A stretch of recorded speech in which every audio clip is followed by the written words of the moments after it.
దేవుని నామానికి స్తోత్రాలు. మరొక సమయమున దేవుని యొక్క వాక్యాన్ని మనము ధ్యానం చేసుకుందాం. చిన్న ప్రార్థన చేసుకుందాం. పరిశుద్ధుడైన తండ్రి, ప్రేమ కలిగిన ప్రభువా, మీ ఘనమైన పాదాలకు వేలాది వందనాలు, స్తోత్రాలు, స్తుతులు చెల్లిస్తూ ఉన్నాం. ఎంత మంచి దేవుడు నాయనా, గొప్ప దేవుడివి నాయనా. ఎలోహిం టీవీ పరిచర్య ద్వారా అయా సువార్త ప్రకటించడానికి మీరు ఇచ్చిన ప్రభా ఈ భాగ్యం కొరకై వందనాలు చెల్లిస్తూ ఉన్నాం.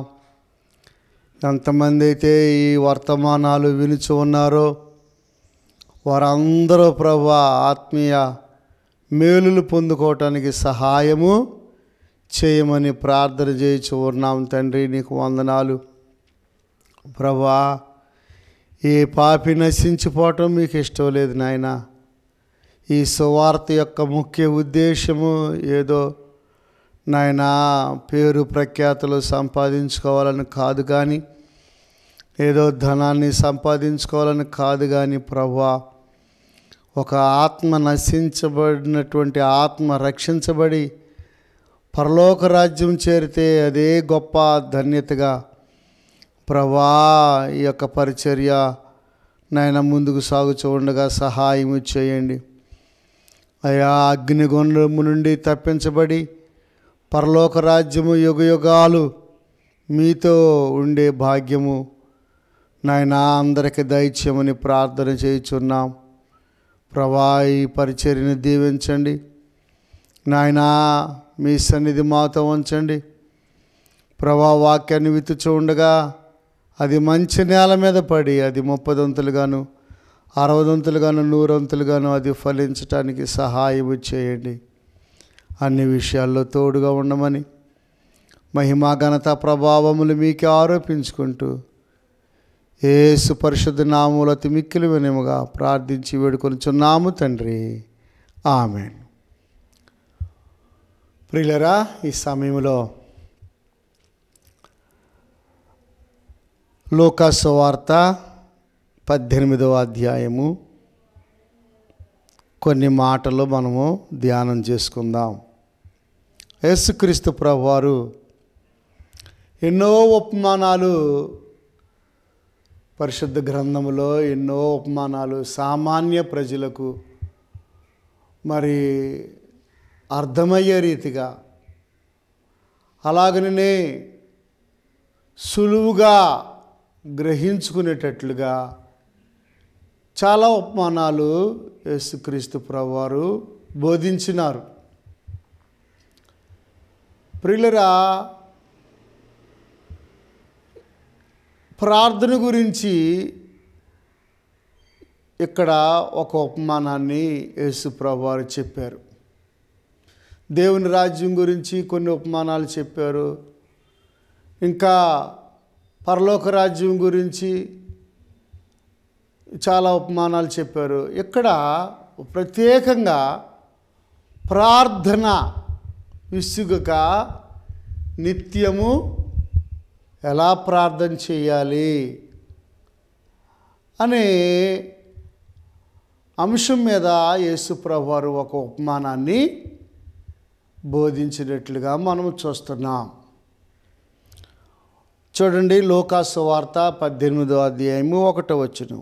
వారు విసుగక నిత్యము ప్రార్థన చేయుచుండవలననుటకు ఆయన వారితో ఈ ఉపమానము చెప్పాను. చూడండి ప్రియులరా, దేనికైనా విసుగు ఉండదు, ఏ విషయముకైనా విసుగుదల ఉండదు. ఎంతసేపు అయినా మాట్లాడుకుంటారు, ఫోన్లో సంభాషణ చేసుకుంటాం. అలాగనే మరి ముసలం ముచ్చట్లు ఎంతసేపు అయినా చెప్పుకుంటాం. అలాగనే మరి ఇష్టమైనటువంటి ప్రోగ్రామ్స్ ఉంటే రాత్రి అంతా మెళకువగా ఉండి చూస్తూ ఉంటాం. అయితే ప్రార్థనా విషయంకి వచ్చే సమయానికి ప్రియులరా విసుగుదల వచ్చేస్తుంది. ఆ తర్వాత చేసుకోవచ్చులే, పండుకుందాంలే, రెస్ట్ తీసుకుందాంలే. ప్రార్థన అంటే కొంతమంది వెళ్ళిపోతారు లెగిసి. ఎంతసేపు అయినా లోక సంబంధమైన మాటలు మాట్లాడుకుంటారు. ప్రార్థన చేసుకుందామయ్యా అంటే ఇప్పుడే వస్తానండి అని వెళ్ళిపోతూ ఉంటారు. కనుక అపవాది ప్రార్థన చేయటానికి ఏమాత్రము కూడా మనుషుల్ని ఏం చేస్తాడంటే అడ్డుకుంటూ ఉంటాడు. ప్రభునందు ప్రియ దేవుని పిల్లరా, దేవుని యొక్క లేఖనాలను మనము చూచినట్లయితే, గమనించినట్లయితే, విసుగుదల రాకుండా ఉండాలంటే ఈ ఉపమానాన్ని మీరు తెలుసుకోండి, దాని ప్రకారంగా జీవించండి, నేర్చుకోండి అని యేసుక్రీస్తు ప్రభువారు ప్రియులరా చక్కటి ఉపమానాన్ని బోధించినారు.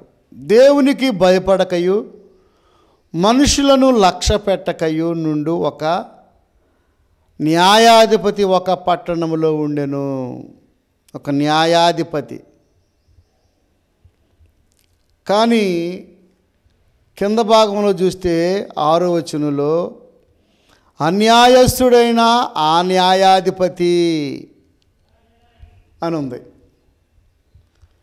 కనుక ఈ న్యాయాధిపతికి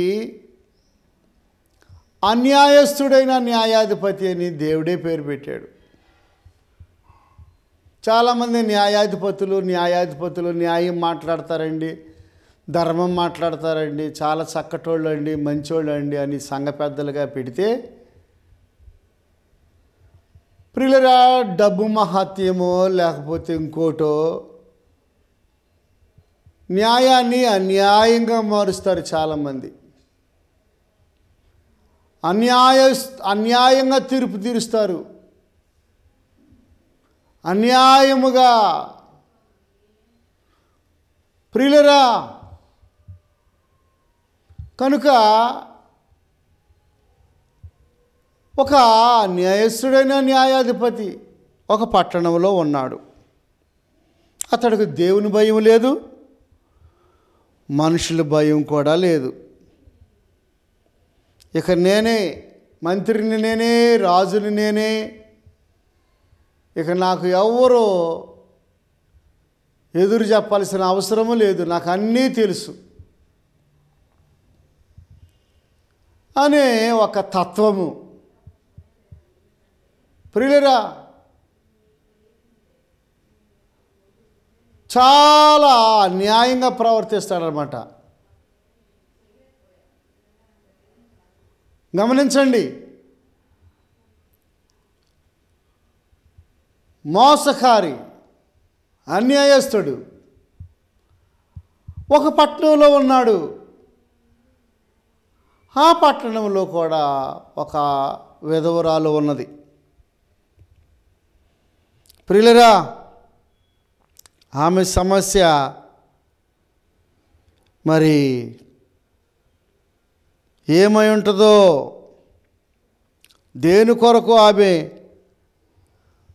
పదే పదే ఆ అన్యాయస్తుడైన న్యాయాధిపతి దగ్గరికి తరచుగా వచ్చి, అయ్యా నాకు న్యాయం చేయండి అయ్యా, నా ప్రక్కింటోళ్ళు మరి నా స్థలాన్ని 1 గజం లేదా 2 గజాలు లేదా 1 అర సెంటు అన్యాయంగా తీసుకెళ్ళిపోతున్నారయ్యా, అన్యాయంగా రాయించేసుకుంటున్నారయ్యా, తప్పుడు రాళ్ళేసి నన్ను పదే పదే ఇబ్బంది పెడుతున్నారయ్యా, నాకు న్యాయం చేయండి అయ్యా, నాకు న్యాయం చేయండి అయ్యా అని ఏం చేస్తుంది? ఆమె అతని యొద్దకు తరచుగా వచ్చి నా ప్రతివాదికిని నాకును న్యాయము తీర్చుమని అడుగుచూ వచ్చెను. కానీ అతడు కొంతకాలము ఒప్పకపోయాను. ఎందుకంటే అన్యాయస్తుడు కదా. అతడికి జాలి, దయ, ప్రేమ అనేది ఏ మాత్రము కూడా లేదు ప్రియులరా. గమనించండి.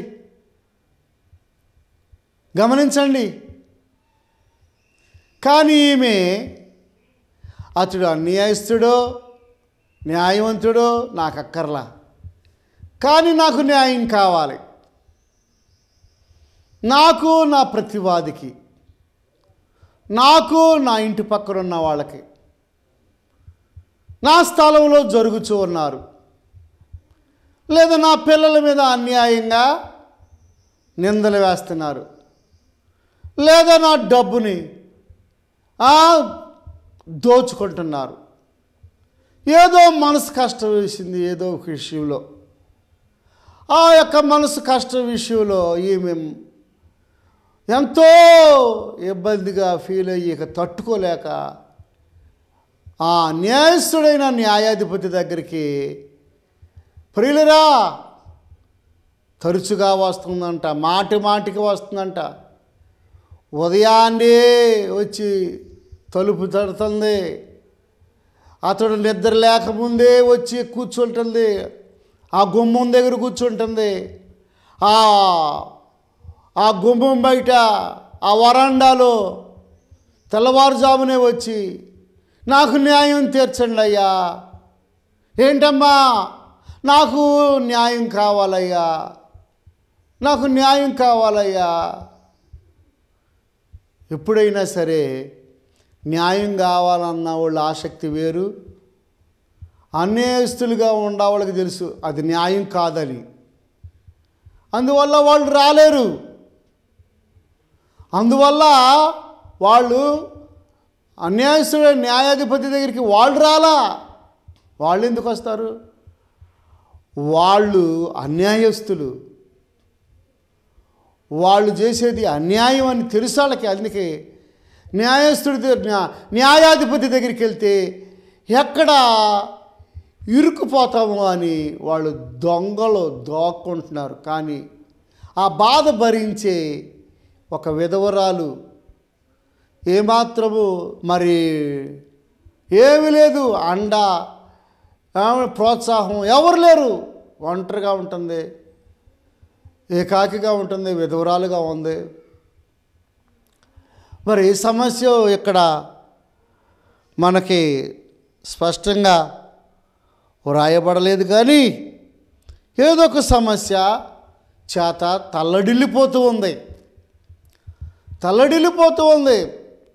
అయ్యా నాకు న్యాయం తీర్చండి అయ్యా, అయ్యా నా మొర ఆలకించండి అయ్యా, అయ్యా ఇలా వారి ద్వారా నష్టపోతున్నాను అయ్యా, అయ్యా అలా అలా అలా ప్రతిరోజు వచ్చి వస్తుంది. కానీ అతడు కొంతకాలము ఒప్పకపోయాను, చాలా కాలంగా కఠినంగా ఉన్నాడండి.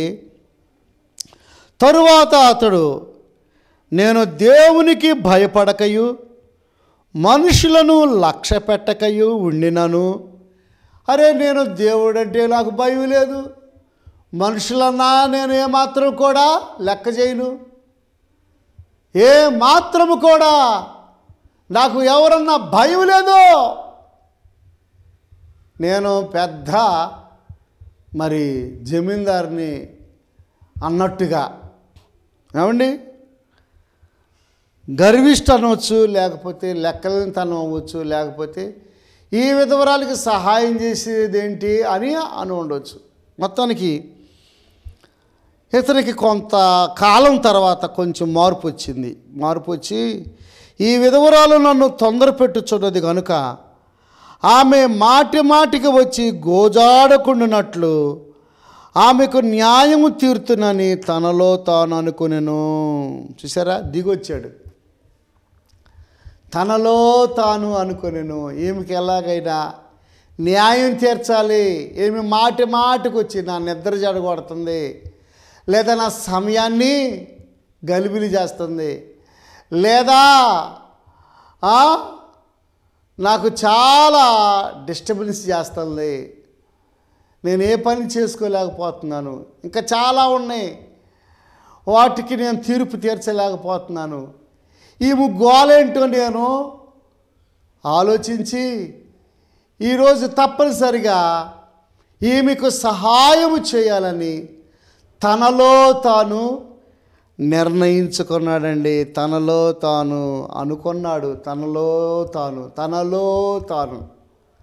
ప్రభునందు ప్రియ దేవుని పిల్లరా, ఎలాంటి రిజల్ట్ వచ్చింది? మనము కూడా విశ్వాసముతో దేవునికి పదే పదే జవాబు వచ్చేంత వరకు మనము విసుగక నిత్యము ప్రార్థన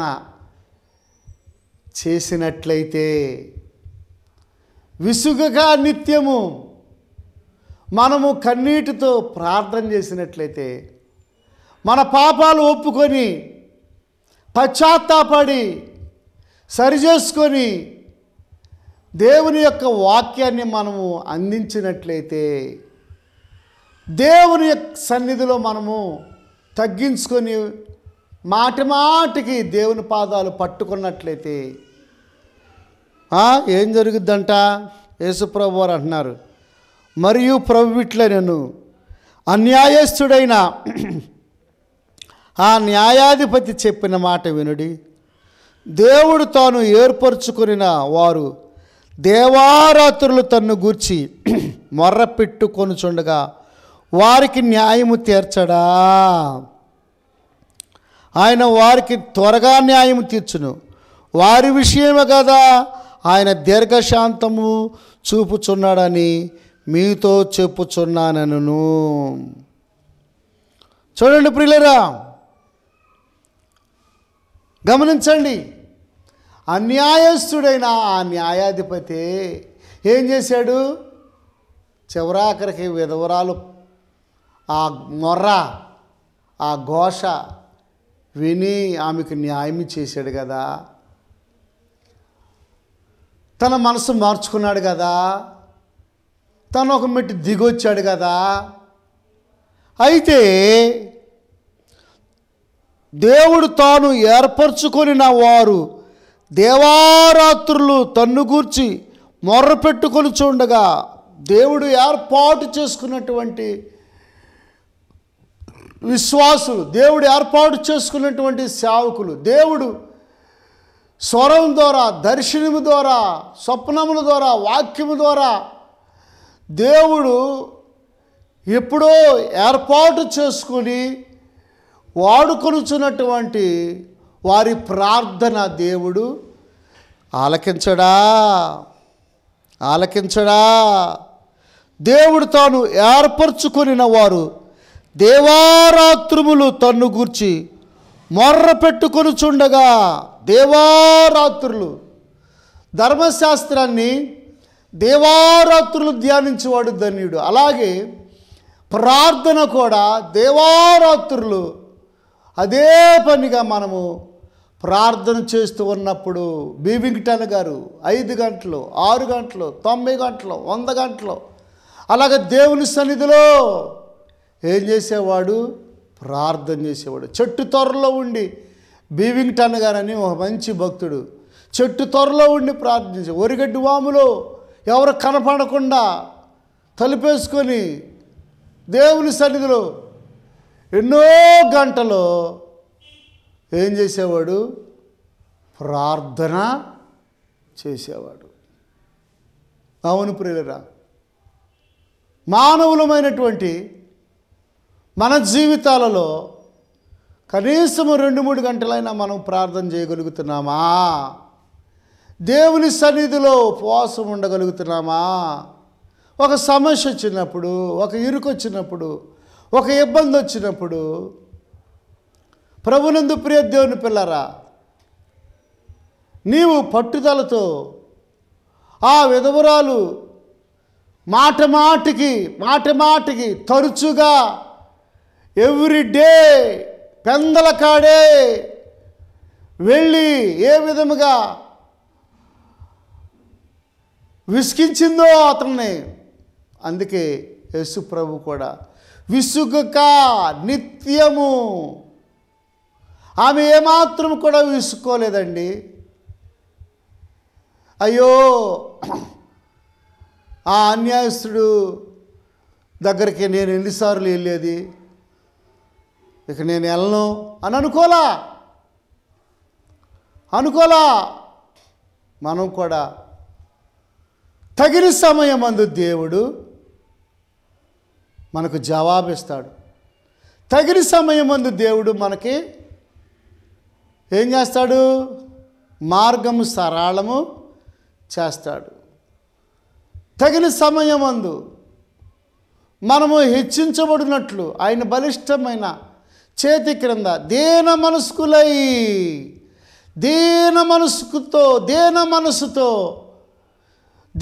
మనసుతో తరచుగా మాటికి వెళ్ళి ఆ అన్యాయస్తుడైన ఆ యొక్క అధిపతి దగ్గరికి వెళ్ళి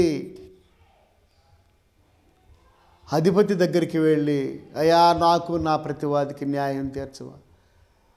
ప్రియులరా, దేవుడు సహాయం చేశాడు కదా, న్యాయము దొరికింది కదా. అట్లాగే దేవుని కొరకు మొరపెట్టుకొనుచు ఉన్నాం. మన జీవితాల్లో కూడా మనకు కావలసినవి దేవుడు సహాయం చేయడా, మార్గము సరళము చేయడా. దేవుడు తాను ఏర్పరచుకుని వారు దేవారాత్రములు తన్ను గూర్చి మొర్ర పెట్టుకొనుచుండగా వారికి న్యాయము తీర్చడా. ఆయన వారికి త్వరగా న్యాయము తీర్చును. త్వరగా దేవుని నమ్మిన బిడ్డలకు త్వరగా పట్టుదలతో మనం ప్రార్థన చేసినప్పుడు దేవుడు తప్పనిసరిగా ఏం చేస్తాడు? సహాయము చేస్తాడు. ఆయన వారికి త్వరగా న్యాయము తీర్చును. వారి విషయమే కదా ఆయన దీర్ఘశాంతము చూపుచున్నాడని మీతో చెప్పుచున్నాను. వారి విషయమే కదా, మీ విషయమే కదా నేను దీర్ఘశాంతము కలిగి ఉన్నాను. నేను ఎందుకు త్వరగా రావడం లేదు? నేను రావచ్చు వెంటనే అనేకులు నశించిపోతారేమో అని మీ ఎడల దీర్ఘశాంతము కలిగి నేను ఆలస్యం చేస్తుంటారు. ప్రభునందు ప్రియ దేవుని పిల్లారా, దేవుడు దీర్ఘశాంతము కలిగిన వాడు. న్యాయము చేస్తాడు.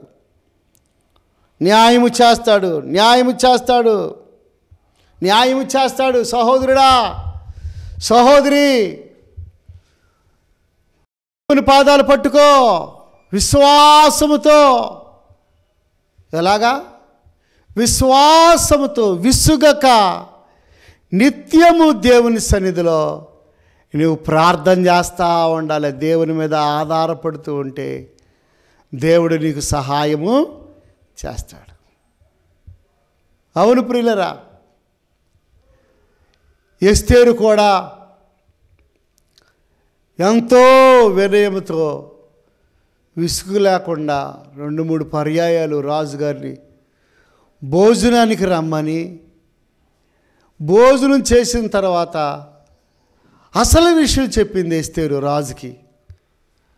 అప్పుడు తనకు న్యాయం దొరికింది.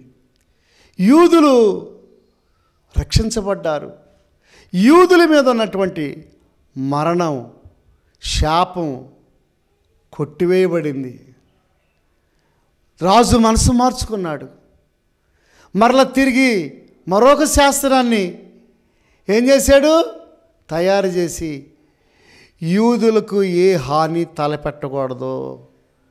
చూసారా, ఎస్తేరు 3 రోజులు ఉపవాసం ఉండి విసుగక దేవుని సన్నిధిలో ఏం చేసింది?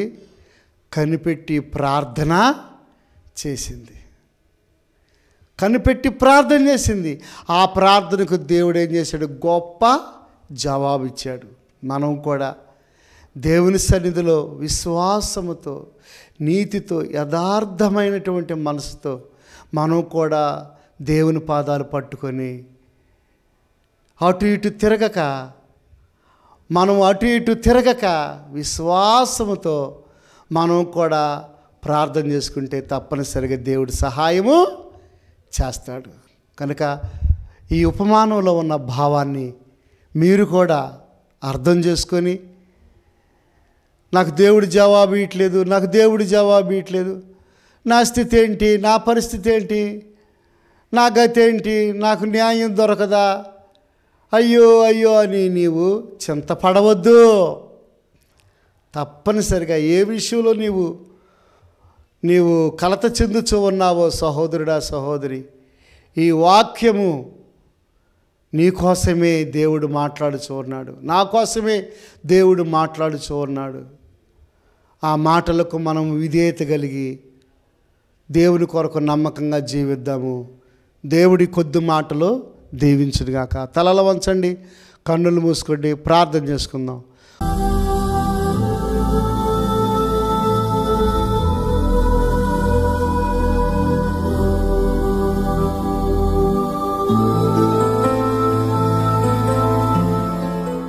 పరిశుద్ధుడైన తండ్రి, ప్రేమ కలిగిన ప్రభువా, నీ ఘనమైన పాదాలకు వేలాది వందనాలు, స్తోత్రాలు, స్తుతులు చెల్లిస్తూ ఉన్నాం.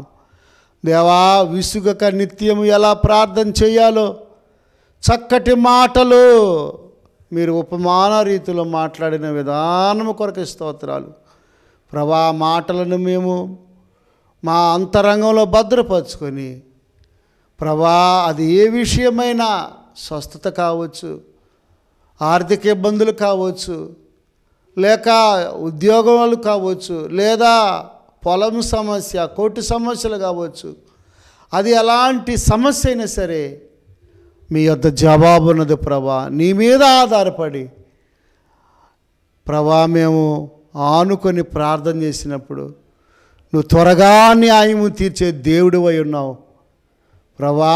మా జీవితాలను మీరు ఇంకా దర్శించి బాగు చేసి మీ సేవలో వాడుకోమని, వినువారికి మేలుకరముగాను దీవునికరముగా చేయమని యేసు నామములో అతి మిక్కిలి వేరుముగా ప్రార్థించి వేడుకొనుచున్నాము తండ్రి. ఆమేన్. తండ్రి ప్రేమ, కుమారుని కృప, పరిశుద్ధాత్మని యొక్క అన్యోన్య సహవాసం, అందలానందము కూడి ఉన్న మనకు సకల పరిశుద్ధులకు సదాకాలము తోడయుండునుగాక. ఆమేన్. God bless you. దేవుడు మిమ్మల్ని, మీ కుటుంబాన్ని బహుగా దీవించునుగాక. ఆమేన్.